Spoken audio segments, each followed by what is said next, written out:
ओम, आप सभी को मेरा नमस्कार। स्वागत है योगा एवरीडे के चैनल पर। आज हम मन के स्वभाव को जानने का प्रयास करेंगे। सोचना और भावुक होना इत्यादि मन की विशेषताएं हैं। कहते हैं कि मन जितना सुंदर होगा, मनुष्य का स्वभाव भी उतना ही आकर्षक होगा। यही मन यदि नियंत्रण में न हो तो स्वभाव में कई प्रकार की विकृतियां आ जाती हैं। आपने यह कहावत तो सुनी ही होगी कि जहाँ न पहुँचे रवि वहाँ पहुँचे कवि, यानी जहाँ सूर्य की रोशनी भी ना पहुँच सके वहाँ कवि के मन की कल्पना की उड़ान कभी भी पहुँच सकती है। चलिए अब आगे बढ़ते हैं। मन एक अभौतिक इकाई है जो चिंतन, चेतना, भावना, स्मृति और तर्क जैसी मानसिक क्रियाओं को संभव बनाती है। यह मस्तिष्क की वह क्षमता है जो हमें सोचने, महसूस करने, अनुभव करने और निर्णय लेने में सक्षम बनाती है। सामान्य भाषा में हम ये कह सकते हैं कि मन वह है जो हमें ग्रहण करने, सोचने और समझने की शक्ति देता है। किसी एक विषय पर टिके रहना मन को पसंद नहीं और ना ही यह मन का स्वभाव है। जब मन किसी एक वस्तु या विषय पर लगाया जाता है तो यह भागकर दूसरे विचारों या विषयों पर चला जाता है, बेकार के विचारों में पड़ जाता है, हर दिशा में घूमता रहता है, बेलगाम घोड़े की भांति हर ओर भागता फिरता है। किसी एक विषय पर टिकना इसका स्वभाव नहीं है और मन को एकांत पसंद नहीं है।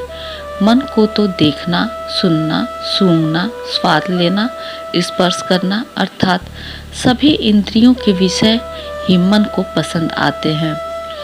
इसके लिए कोई साथी, कोई सामान ही चाहिए। मन बहुत गतिशील है। प्रकाश की गति तो 1,86,000 प्रति मील सेकेंड है, पर मन की गति तो नापी ही नहीं जा सकती। इस सब को हर समय गति चाहिए। मन वर्तमान में रहना नहीं चाहता। अब क्या हो रहा है इस बात में रुचि नहीं रहती। मन को तो भूतकाल और भविष्य ही पसंद है। आज और अब जो हो रहा है उसमें तो वह बंध गया, जबकि बंदिश में रहना मन का स्वभाव नहीं है। वर्तमान में तो इसका दम घुटता है। भूत और भविष्य में घूमने को तो बहुत स्थान मिल जाता है, क्योंकि ध्यान मन को एक दायरे में बांधता है, उसे दिशा दे देता है।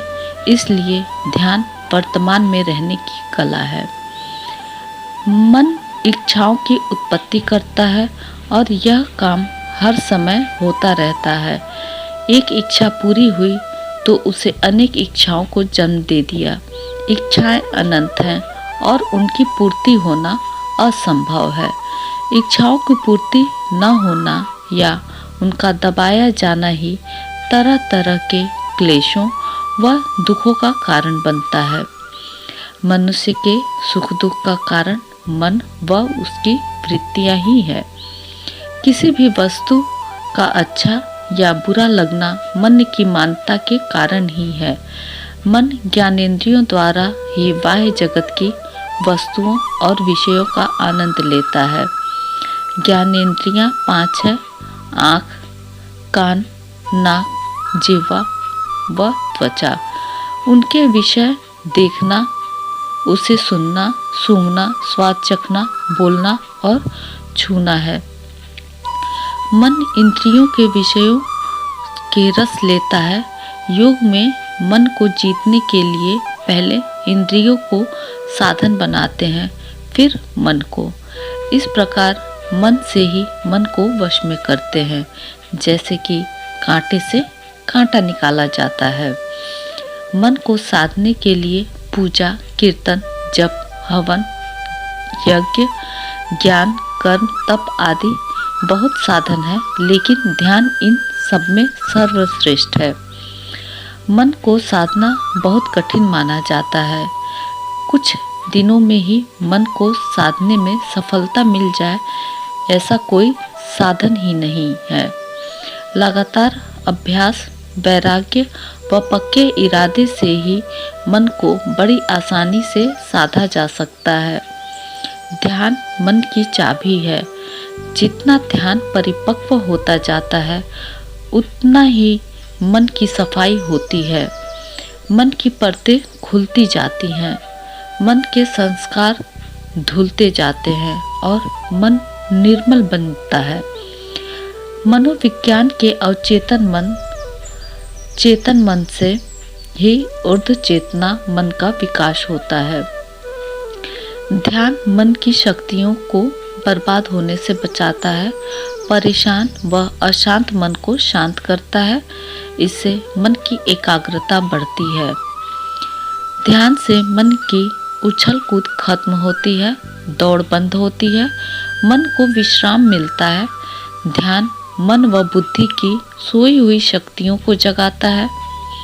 ध्यान की क्रिया बिल्कुल वैसी है जैसे कि एक विशेष तरह के शीशे की है।